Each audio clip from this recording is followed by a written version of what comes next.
No tenemos tanta experiencia en cuanto al manejo de enfermedades que tienen que ver con la vía aérea alta y la vía aérea baja y tratamientos que apuntan directamente a los nuevos biológicos.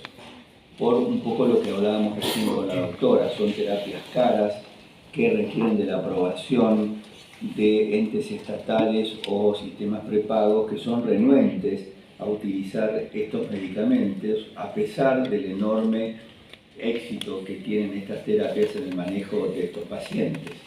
Entonces vamos a pedirle al doctor Guarderas, que es un médico inmunólogo que trabaja en Estados Unidos y que va a venir, por ejemplo, para nuestro Congreso de Medicina Interna, pero hoy su charla la va a dar desde Estados Unidos. Él grabó la charla, la vamos a ver hoy y él va a estar presente, así que le vamos a poder hacer, si todo sale bien, preguntas que a ustedes les surjan.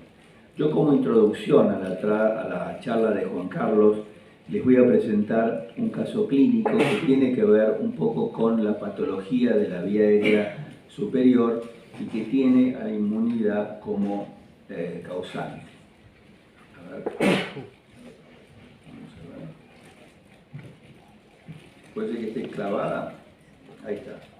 Bueno, entonces recuerden ustedes que la inmunidad e inflamación, la inflamación es el mecanismo que produce todo, Es un mecanismo inicialmente curativo, pero un desbalance de la inflamación termina tapando una arteria, generando una lesión de piel, generando una bronquitis diseminada, una broncoconstricción, en fin, la inflamación es un poco la base de todo lo que nosotros nos dedicamos. Tratar de modular la inflamación es un desafío. Entonces, en todo sistema que tiene contacto con el medio ambiente, el sistema inmune es primordial para mantener este equilibrio. Y muchas patologías de las vías aéreas altas y bajas se explican por deficiencias en más o en menos del sistema inmunitario. Esto ustedes lo saben, lo hemos charlado y la charla de hoy es un poco basado en este criterio. Les voy a contar un caso clínico. Este es un varón de 40 años con historia de asma del adulto, es decir, sus síntomas aparecieron tardíamente.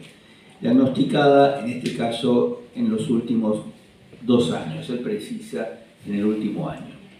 Lo consulta por obstrucción alta, nasal, pérdida del olfato y drenaje de moco postnasal. Eso es lo que ustedes recaban en el interrogatorio. Los síntomas se exacerban con la ingesta de antiinflamatorios y sobre todo con aspirina a baja dosis, 100 miligramos de aspirina, que comienza a tomar este paciente porque su cardiólogo se lo indicó más o menos coincidentemente con el inicio de los síntomas, porque tenía factores de riesgo cardiovasculares, fumaba y era dislipémico, y es dislipémico. Consultó en varias guardias a raíz de sus eventos de vías aéreas altas, de sus catarros de vías aéreas superiores, y en diferentes guardias de hospitales y sanatorios le dieron, entre otras cosas, diferentes esquemas de antibióticos. Al menos recabó 4. Tomó amoxicilina en una oportunidad, en otra oportunidad le dieron acitromicina, en otra oportunidad amoxiclavulánico y también le dieron levofloxacina, con escaso impacto.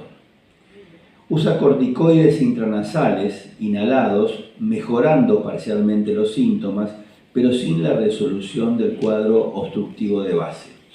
Ha probado también utilizar metilprednisolona, o sea, corticoides sistémicos, 20 miligramos, con respuesta más notoria, una buena respuesta, pero a la larga, como sacaban los corticoides por los efectos adversos, era la respuesta transitoria. Del examen físico, prácticamente es un paciente sin grandes anormalidades. En la rinoscopía que usted le practica, la rinoscopía simplemente con un otoscopio, utilizando algún material para mirar con luz la fosa nasal, se ven claramente pólipos bilaterales que obstruyen totalmente ambas fosas nasales y una secreción de un moco transparente, no parecía purulento.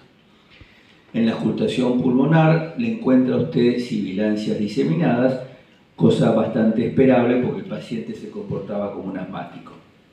La radiografía de tórax no tiene patología, por lo menos no se ve patología evidente, y en la espirometría informa un FEP1 de 75%, o sea que tenía una alteración obstructiva de la espirometría. Las radiografías específicas que usted le pide, una frontonasoplaca, mentonasoplaca y luego una tomografía de senos paranasales, muestran una pansinusitis. Ustedes ven acá, a ver si podemos utilizar, que prácticamente todos los senos frontales, los senos maxilares y los cornetes están completamente comprometidos. En base a estas características, ¿cuál cree que es el diagnóstico más probable de este paciente? Tiene pólipos nasales exacerbados por la utilización de ácido acetilsalicílico. Tiene pólipos nasales asociados a una rinosinusitis micótica. Tiene un carcinoma rinosinusal. Tiene un papiloma rinosinusal. Tiene lesión asociada a inhalación crónica de cocaína. ¿Cuál de estos 5 diagnósticos les parece más probable en el contexto de este enfermo que presentamos recién? La única es la...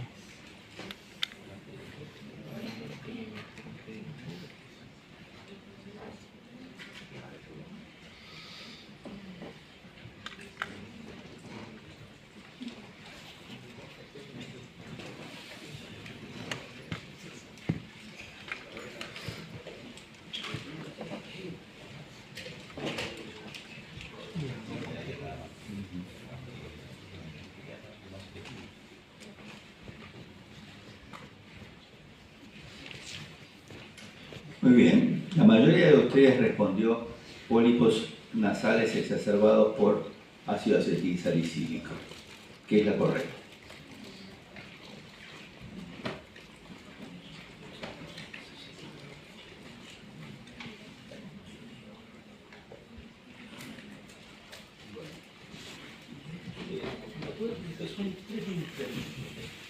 Bueno, para terminar esta presentación, que es introductoria de la charla que va a dar el doctor Guarderas, los pólipos en general, ustedes saben, son tumores benignos sin degeneración maligna, pueden deberse a un fenómeno inflamatorio tipo 1, que son pólipos fundamentalmente inflamatorios asociados a procesos infecciosos, o de tipo 2 asociados a alergia, y alergia en general, atopía en general, y en este caso asociado a la aspirina.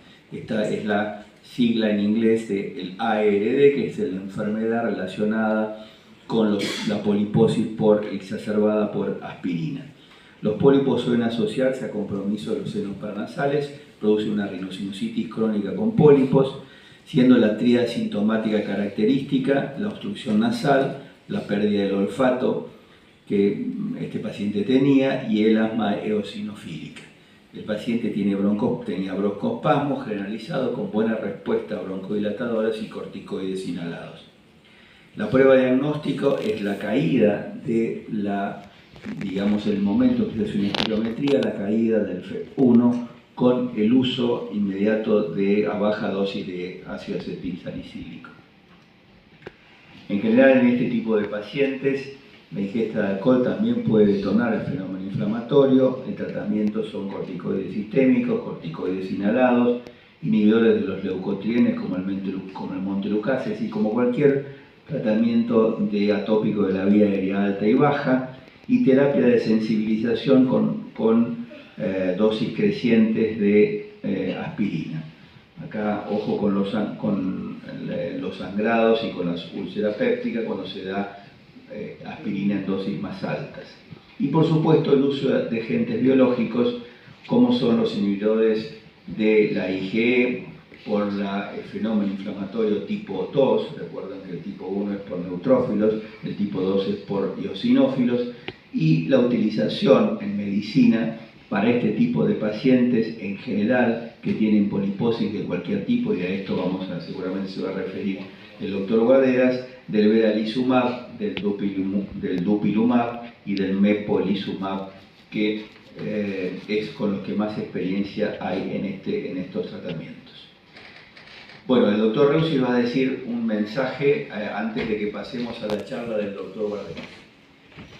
Gracias, Jorge. En los Estados Unidos, ahora que estoy haciendo esta grabación, sé que cuando esta grabación sea presentada va a ser tarde y ojalá también después de esta presentación me pueda reunir con ustedes y tratar de contestar algunas preguntas.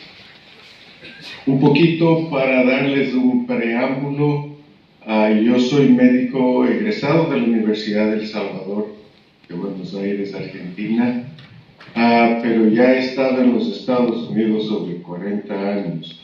Así es que el acento argentino que aprendí durante mis años de vida en Buenos Aires ya se me ha ido. Y en esta presentación les voy a hablar en español. Desgraciadamente no soy bueno para traducir, así es que mis diapositivas están en inglés y me disculpan por eso, y de vez en cuando se me luenga la traba, así es que van a oírme algunas palabras que me salen mezcladas en Spanglish. Un poco también como background, como soy médico consultante de la Clínica Mayo y de la Universidad de Florida.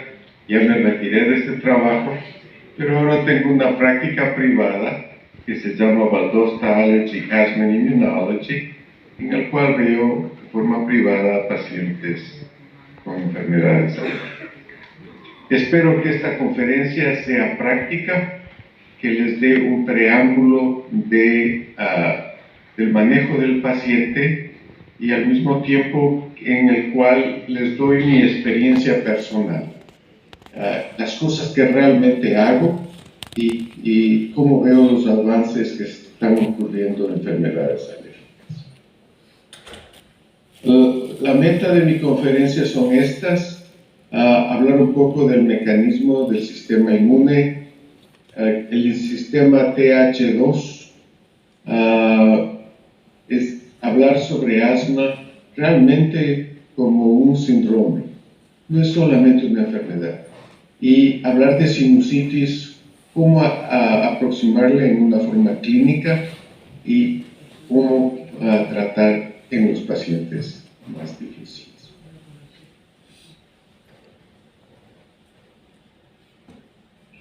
El sistema inmune es maravilloso.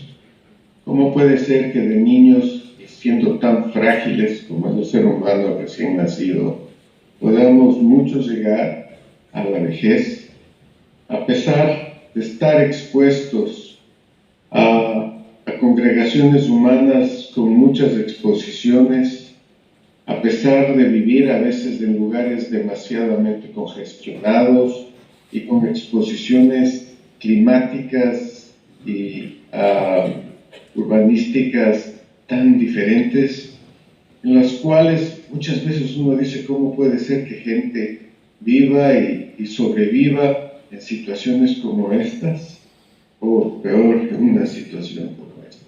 Sin embargo, el sistema inmune y los mecanismos de defensa son tan efectivos que nos ayudan a sobrevivir las condiciones humanas más impresionantes.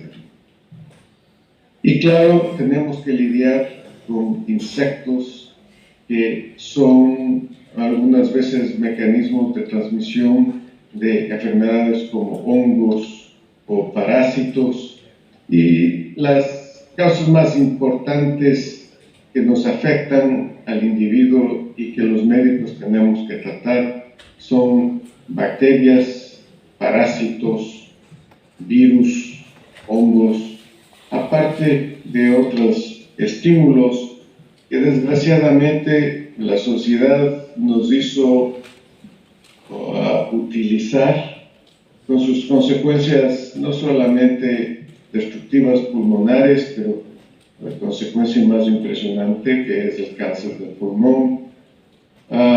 Y por otro lado, hay exposiciones que son completamente naturales, como el sol, y el daño y la destrucción que produce en muchos tejidos, como en la piel, y el daño de cáncer y otras enfermedades relacionadas. Entonces, el sistema inmune tiene esta función fantástica de tratar de mantenernos con vida a pesar de todos estos insultos. El sistema inmune tiene principalmente, y en una forma simplista, principalmente un mecanismo de defensa, principalmente de infecciones, pero también en una forma muy importante, el descartar células del individuo que han sido dañadas y que pueden causar enfermedades de diferentes tipos. Por lo tanto, el sistema inmune tiene principalmente dos estructuras. El sistema inmune innato, que es una respuesta no específica, es generalmente inmediata y no tiene memoria. Es una barrera inicial para tratar de parar el daño al organismo antes de ocurrir. Pero también tiene un sistema adaptativo, y este sistema adaptativo es específico para cada patógeno. Generalmente no ocurre de forma inmediata, se necesita un tiempo para el desarrollo, pero importantemente deja memoria para que la próxima vez que ese insulto ocurra al individuo, la respuesta sea más inmediata y más formidable. La barrera más grande que tenemos es la piel. Y cómo actúa, cómo controla la exposición al medio ambiente en muchas de sus estructuras es fundamental. La falta de piel, el paciente quemado, el paciente con una herida abierta, es muy vulnerable a infecciones y a complicaciones. Pero aparte de eso, tenemos otras estructuras que nos ayudan a defender. En la vía respiratoria tenemos el sistema ciliar, la producción de moco, el espasmo bronquial.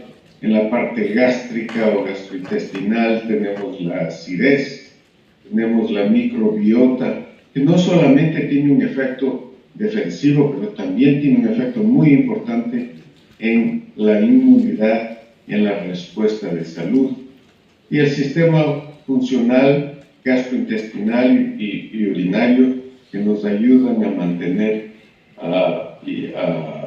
en una forma saludable. Pero ahí entra el sistema inmune y hablamos un poco de las enfermedades inmunes. Las enfermedades inmunes son generalmente, y en una forma muy simplista, son generalmente solamente dos. La disminución de la respuesta inmune y la respuesta inmune exagerada. Cuando este efecto de defensa, de protección, no tiene regulación y produce enfermedad. Para lograr esto, cualquier exposición que el individuo tiene se haya relacionado con un mecanismo que secuencialmente activa diferentes células y que nos va a hacer producir marcadores, señales, para que se activen otras células que tienen un efecto más fagocitario o más destructivo para tratar de mantener al sistema inmune en una forma consistente.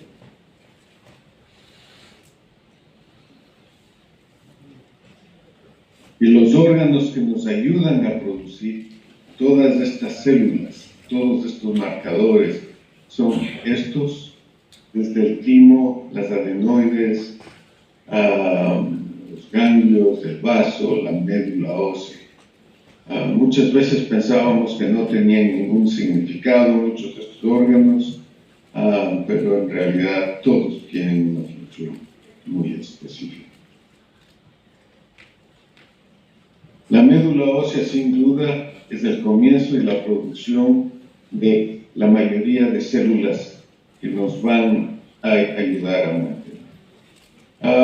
Y principalmente gracias a esta célula pluripotencial la médula ósea nos ayuda a producir para el sistema inmune dos tipos de progenie.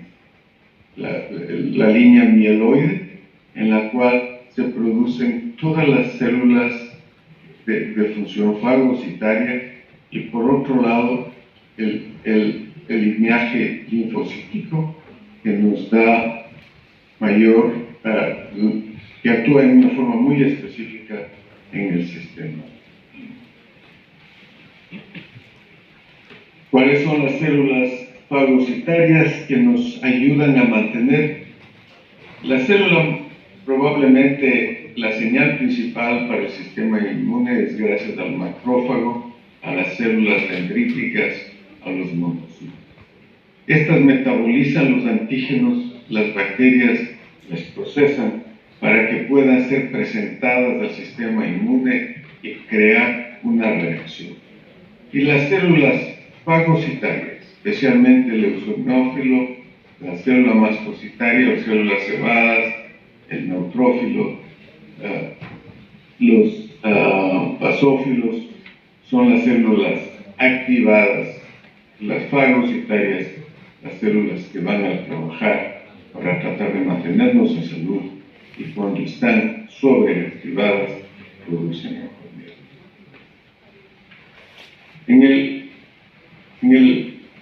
La función del linfocito B, especialmente en el mundo alérgico e inmunológico, es fundamental.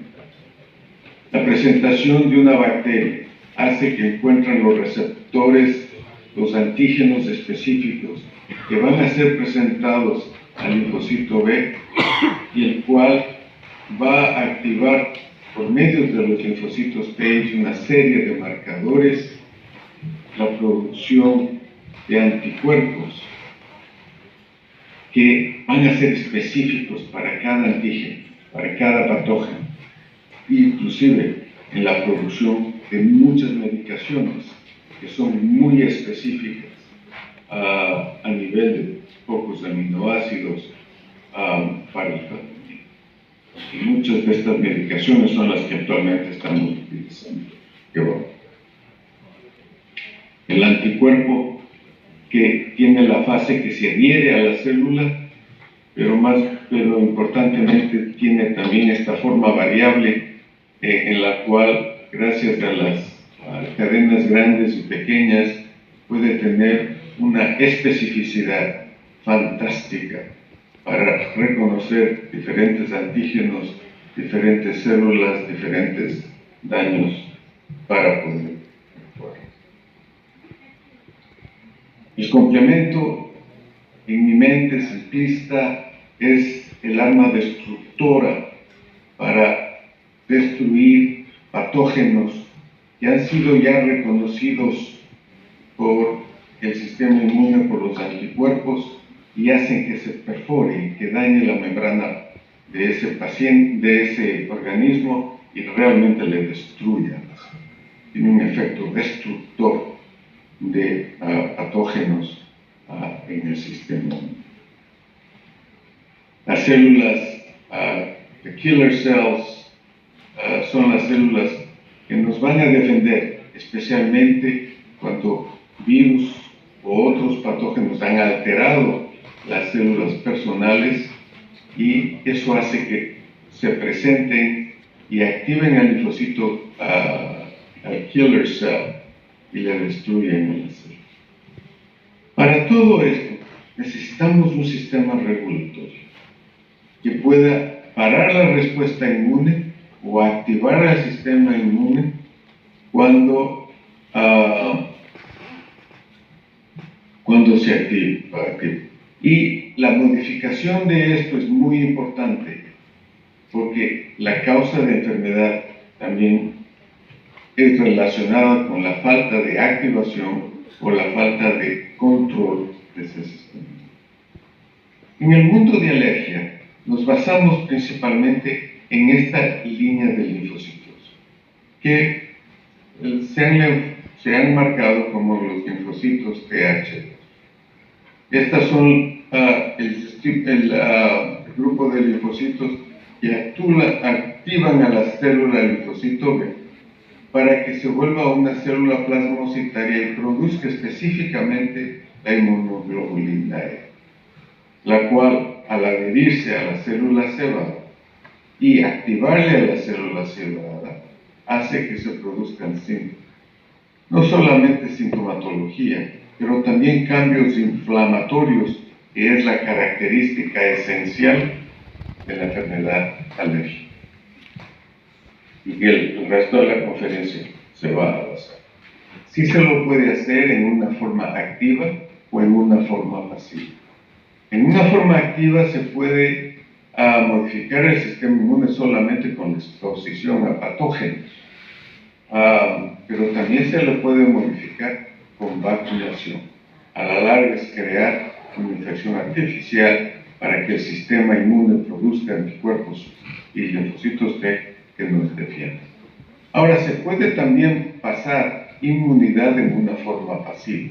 El mejor caso es el embarazo o inclusive la lactancia. En una forma pasiva se puede pasar anticuerpos al niño. En pacientes que tienen falta de inmunoglobulinas, el uso de la inmunoglobulina G y otras inmunoglobulinas en una forma pasiva puede dar inmunidad a los pacientes. Como ustedes saben, toda mi vida creo que ha sido alrededor de este grupo de drogas. Los alergólogos, los reumatólogos, los pulmonólogos, vivimos y morimos, creo, alrededor de los esteroides. Y la razón por esa es porque hasta ahora eran los tratamientos más significativos para disminuir la respuesta inmunológica a nivel de todas las células, que a la larga están produciendo daño a forma estructural a muchos niveles del tejido del organismo. Y la acción de los esteroides, de los corticosteroides, es como una escopeta. Destruye o disminuye la función de muchas células a mucho nivel. El problema de esto es que en una forma no específica destruye también la respuesta inmunológica. Así es que puede disminuir la respuesta exagerada del sistema inmune, pero al mismo tiempo disminuye el sistema de defensa del organismo y aumenta el riesgo de una serie de enfermedades. Y como ustedes saben, y se ven todos los días, estas son las consecuencias del uso constante o progresivo o de dosis altas de esteroides que afectan al sistema inmune en muchos y a muchos niveles. Entonces, un poco la terapia en los años que han pasado y sobre todo en el futuro van a ser para tratar de controlar el sistema inmune, no con una escopeta, pero con una carabina que le dispare al sistema inmune en las zonas de las que tiene que actuar. Vamos a hablar un poquito más específicamente de asma y la aplicación de estos conceptos y de las terapéuticas nuevas para ver cómo podemos ser. ¿Es realmente asma o una enfermedad? Una de las preguntas que siempre me hago. Tenemos que individualizar la terapia. Cada paciente es independiente, es diferente y la terapia que necesita puede ser diferente. Un buen diagnóstico es fundamental y tratar de aprender cuáles son los factores que le activan a este paciente que está conmigo comparado con el otro paciente que voy a ver después es fundamental. Tenemos que tratar el asma durante los cuadros agudos y yo no soy el mejor para hablar de esto, mi consulta es consulta externa. El manejo del paciente agudo asmático es mejor manejado por neumólogos, o hospitalistas o intensivistas, así es que les dejo que ellos les enseñen un poco más a este respecto. Mi rol y mi trabajo es el prevenir exacerbaciones y a eso me dedico el 90% de mi tiempo. ¿Cómo puedo hacer que este paciente que tiene exacerbaciones múltiples veces al año o en en una forma frecuente, disminuya la frecuencia de esas exacerbaciones. A eso es lo que mi trabajo se debe.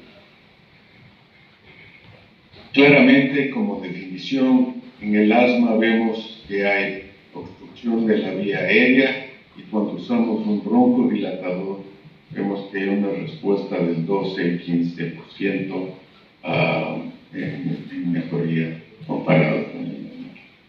Y esto es importante, es fundamental, no se puede tratar asma sin un espirometría. Ahora, estoy un poco un cable. Con mucha frecuencia yo veo pacientes que tuvieron varios ataques de asma, que vienen a la consulta sin sintomatología y la espirometría es perfectamente normal. Y uno no ve este cambio. La historia clínica es fundamental.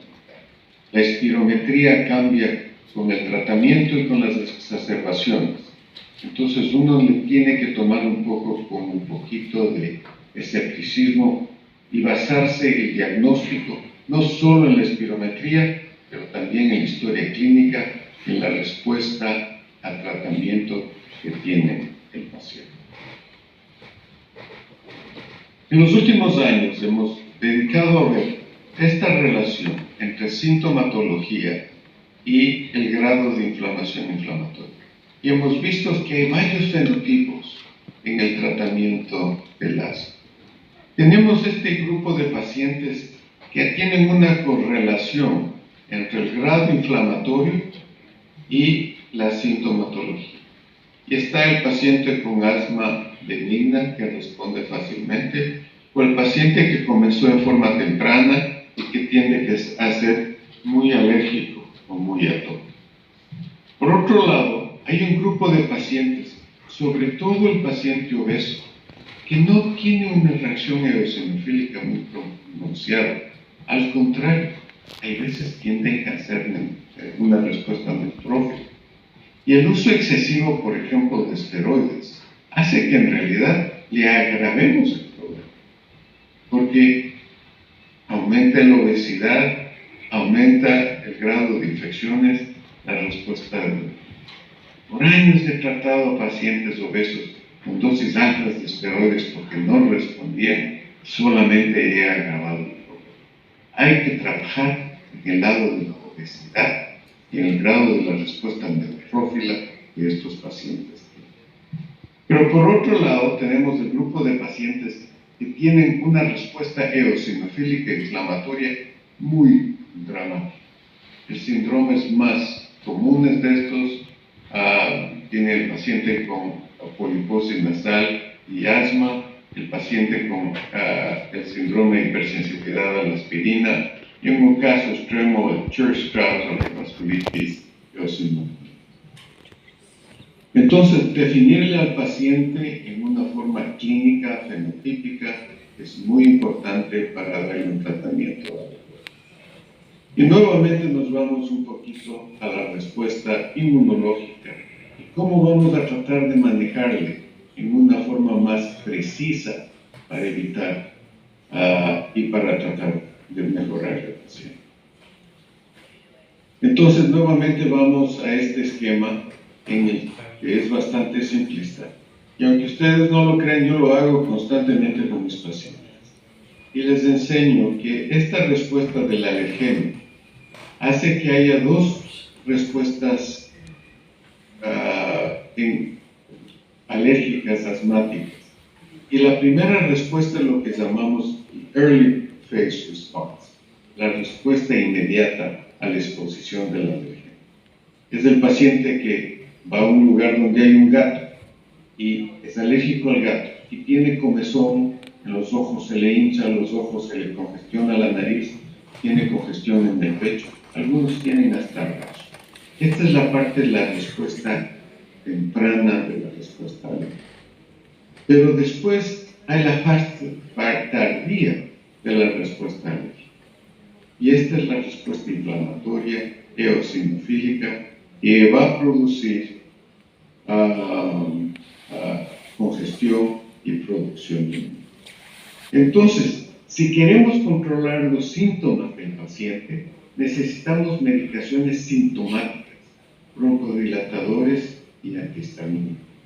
Uno no trata la enfermedad con antihistamínicos.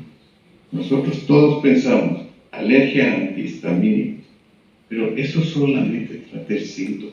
Estas medicaciones solamente se usan por necesidad, no para controlar la enfermedad. Si queremos controlar la enfermedad, tenemos que usar los esteroides por inhalación o los inhibidores del glucosilado. Y les voy a hablar un poco más de esto.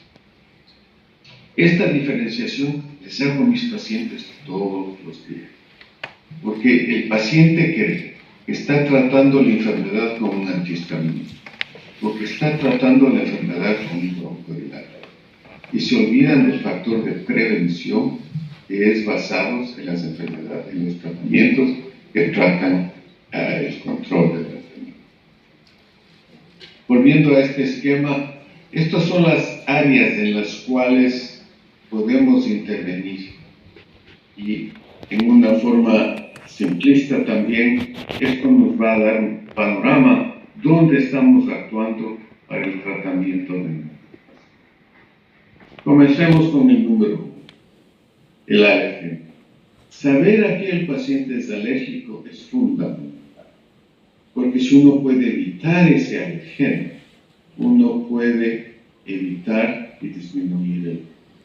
Estos son los alergenos más comunes: el ácaro de polvo, sobre todo aquí en la Florida, los pólenes, los hongos, los animales, y hay un montón de otros. Tal vez el estudio que a mí siempre me fascinó más, para darles una idea de la importancia de la prevención y la disminución del antígeno en el control de la enfermedad alérgica asmática, es este estudio que ya es de muchos años, pero a veces es bueno recordar. En Barcelona hubo una epidemia en las salas de emergencias de cuadros asmáticos. No sabían por qué. Había un montón de cuadros asmáticos en ciertos días de la semana. Y lograron darse cuenta que en Barcelona es un puerto de desembarco de muchos productos, pero sobre todo los días que se desembarcaba soya, las salas de emergencia se llenaban de pacientes.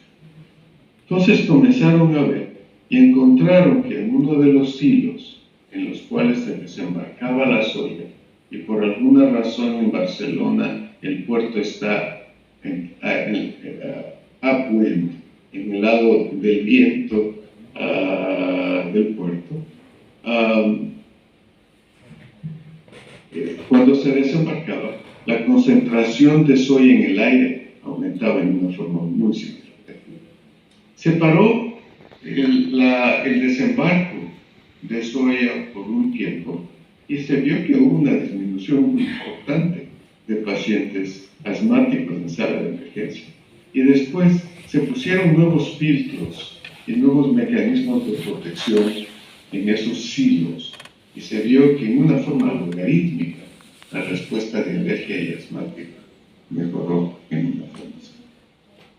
Y en una forma estadística, ustedes pueden ver que hubo una mejoría impresionante en la sala de emergencias con pacientes con reacciones alérgicas después de instalar los silos. La importancia de evitar alergia. Esto es un caso masivo, es una cosa, pero es un caso de mucha ejemplificación de la importancia de reconocer la alergia.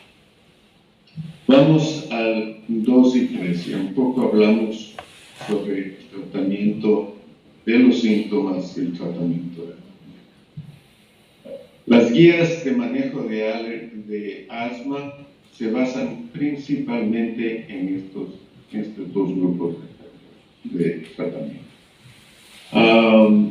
Y estas guías se basan en el grado de severidad que tiene el paciente, y dependiendo de eso vamos aumentando la complejidad del tratamiento de los pacientes.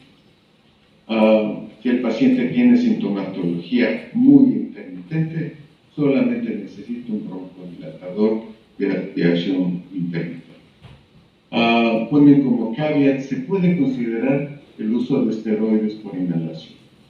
Les cuento que en mi práctica, la mayoría de pacientes salen con un inhalador de esteroides. Porque les digo que apenas que el paciente sienta que tiene una gripe, que tiene una exposición alérgica, que comienza a tener sintomatologías, que comienza a usar el albuterol en una forma cada 2 o 3 veces a la semana, tiene que comenzarse en esteroides por inhalación para tratar de disminuir la respuesta inflamatoria y la enfermedad.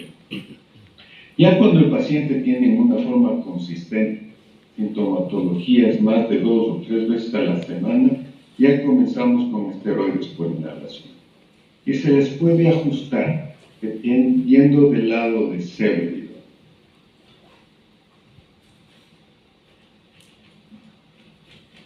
Hay estudios que demuestran que el uso de esteroides por inhalación en forma inclusive baja, especialmente usados a la noche, ayudan en prevenir exacerbaciones y ayudan a evitar la respuesta inflamatoria invelada. Por otro lado, hay un estudio fantástico en el cual pacientes y niños que iban a sala de emergencia por cuadros virales, en realidad tienen menos cuadros virales si tienen menos moco alérgico en los pulmones. Y esto se puede conseguir por el uso de esteroides por inhalación. Ya después, el paciente que no responde bien, es mejor a la dosis baja de esteroides aumentarle un broncodilatador de acción prolongada. Y si es que realmente no responde o la respuesta es incompleta, ir a la dosis más alta. Por otro lado, ya cuando el paciente no responde a esto, ahora hay muchos inhaladores que están viniendo con terapia triple, con antimuscarínicos, que ayudan en una forma significativa para los pacientes.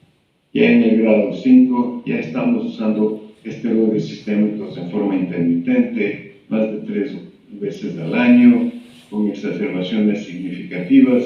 Ya comenzamos a pensar en otras terapias que nos van a ayudar. Es importante al paciente asmático, si uno quiere hacer prevención, darle instrucciones claras, escritas, para que el paciente sepa cuándo tiene que comenzar sus esteroides, cuándo tiene que comenzar el tratamiento con broncodilatadores, cuándo necesita llamar, porque ya puede ser que necesite una dosis de prednisona, cuándo tiene que buscar consulta. Y las instrucciones claras escritas a todo paciente le sientan muy bien. El nivel 4 de intervención es la inmunoterapia. Y ahora se usa mucho la inmunoterapia subcutánea, que se ha usado por muchos años.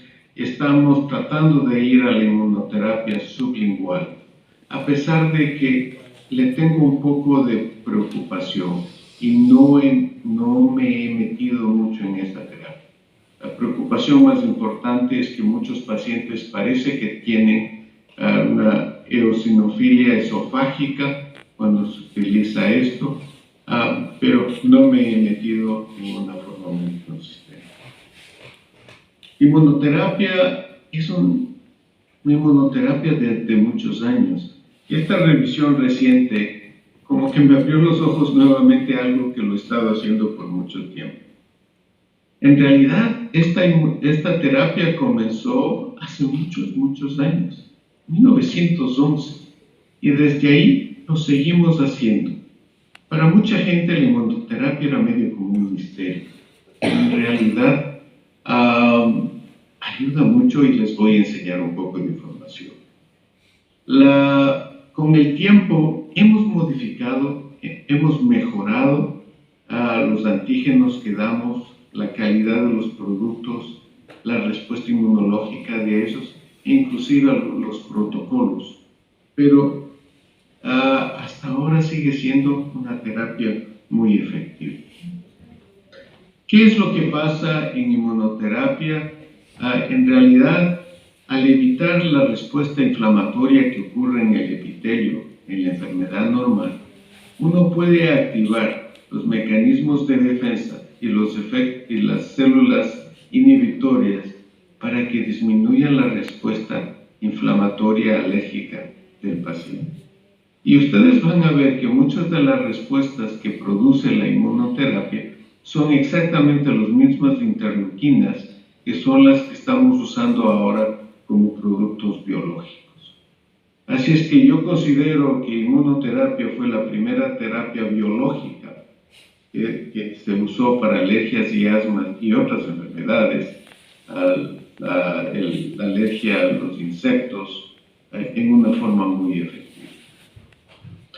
Generalmente las terapias se usan por forma subcutánea, a pesar de que, como les decía, estamos yendo más a la inmunoterapia sublingual y a la desensibilización. Realmente ayuda, y este estudio del 2000 del Dr. Kretico de Johns Hopkins demostró que realmente sí ayuda bastante al paciente realmente alérgico. Este es un estudio de pacientes alérgicos a gatos en los cuales estaban expuestos a gatos y que tenían hiperreactividad bronquial, y se ve que hubo una mejoría muy significativa. Este otro estudio se hizo con ragweed, que es una mala hierba que hay concentraciones muy altas en el otoño en el norte de los Estados Unidos, y también se demostró que hubo una eficiencia muy significativa con el uso de inmunoterapia. El nivel 5 de intervención es a nivel de la IgE.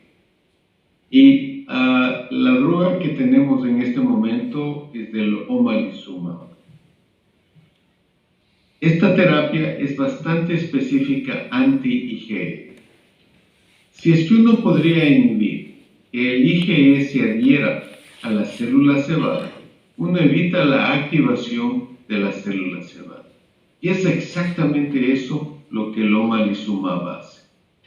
Y como efecto adicional, hace que las células cebada, los receptores de la IgE, se internalicen y disminuya la respuesta y la liberación de histamina. Esta es una de las razones por las cuales el omalizumab ha sido muy efectivo en el tratamiento de la urticaria crónica.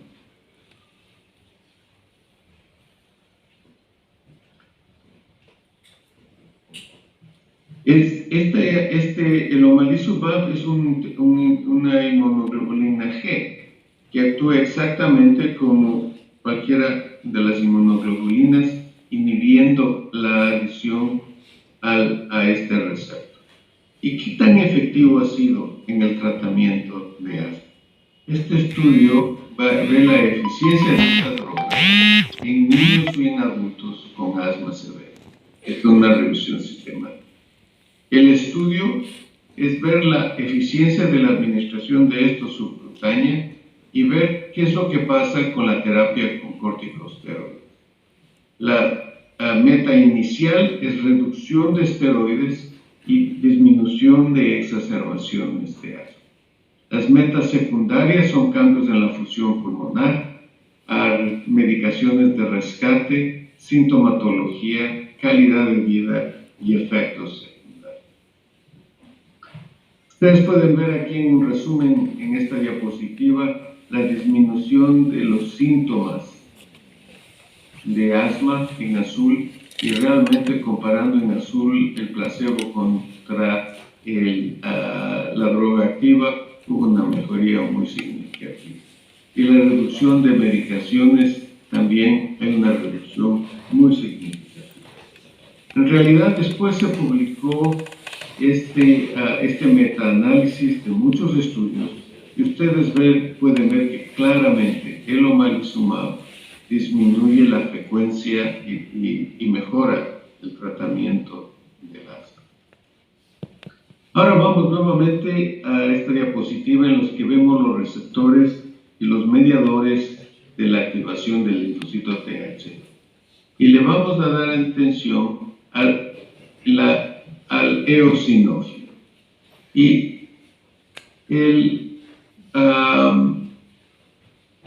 la interleuquina 5 es la base de la activación de la célula eosinófila. ¿Quieren acordarse algo? Interleuquina 5 y eosinófilos son sinónimos. La interleuquina 5 estimula la producción en la médula ósea de eosinófilos, la activación, la diapedesis en el tejido, la respuesta inflamatoria. Si uno puede inhibir la interleuquina 5, uno puede inhibir la función eosinófila. Hay 3 drogas que han sido aprobadas para el uso contra la interleuquina 5.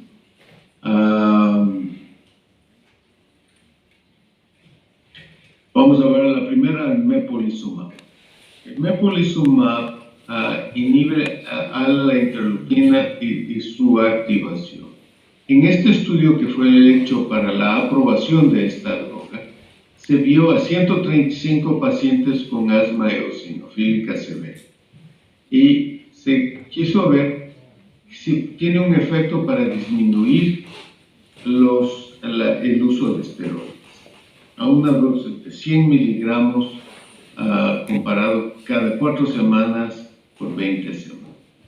Las metas primarias es reducción de esteroides y las metas secundarias es reducción de exacerbaciones de asma, control del asma y qué tan seguro es efecto secundario. Claramente, el mepolizumab demostró que la dosis de esteroides disminuyó en una forma muy significativa. No solamente eso, pero los pacientes tuvieron menos exacerbaciones del asma.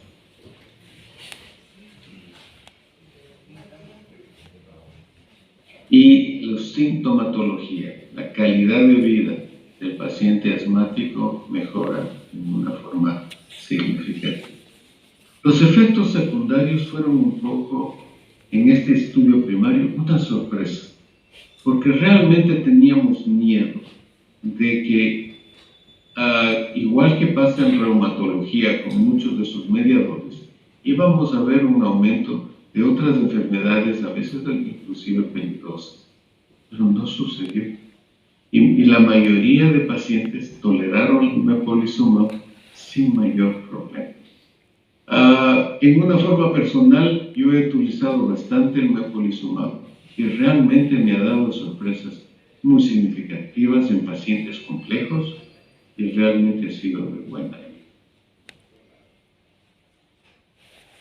El reslizumab se hizo en este estudio de aprobación también en tipo 3. En este estudio se vieron pacientes asmáticos que tenían por lo menos 400 células de eosinófilos por mililitro y se les randomizó a 2 dosis diferentes, 0.3 y 3 miligramos por kilogramo versus placebo en la administración de esta droga. Metas principales, el uso de la espirometría a las 16 semanas, metas secundarias, síntomas, el uso de broncodilatadores, el grado de eosinofilia y si son seguros de efectos secundarios.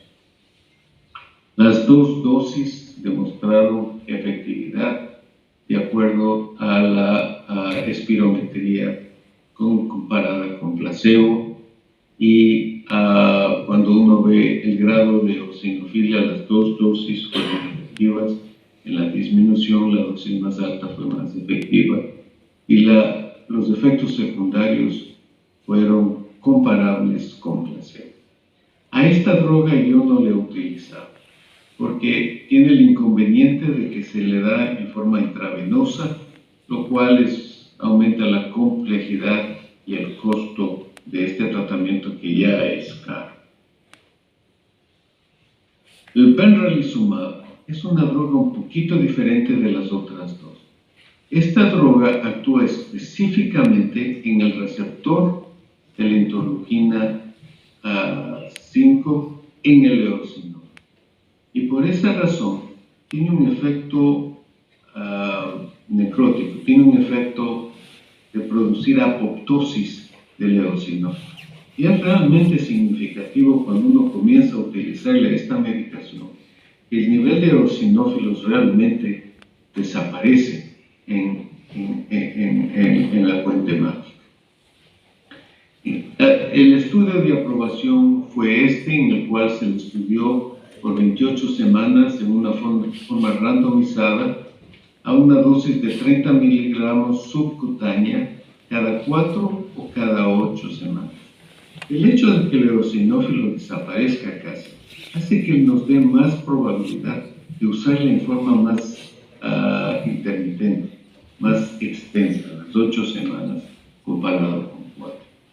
Y las metas principales de este estudio era la disminución de esteroides en 28 semanas. Aparte de esto, frecuencia de exacerbaciones, función pulmonar, sintomatología y seguridad, efectos secundarios. Claramente, las dos dosis, en 4 o a 8 semanas, fueron mucho más efectivas en la disminución de esteroides. Y en la frecuencia de exacerbaciones, a pesar de que estábamos usando menos esteroides, fue realmente significativo. Los efectos secundarios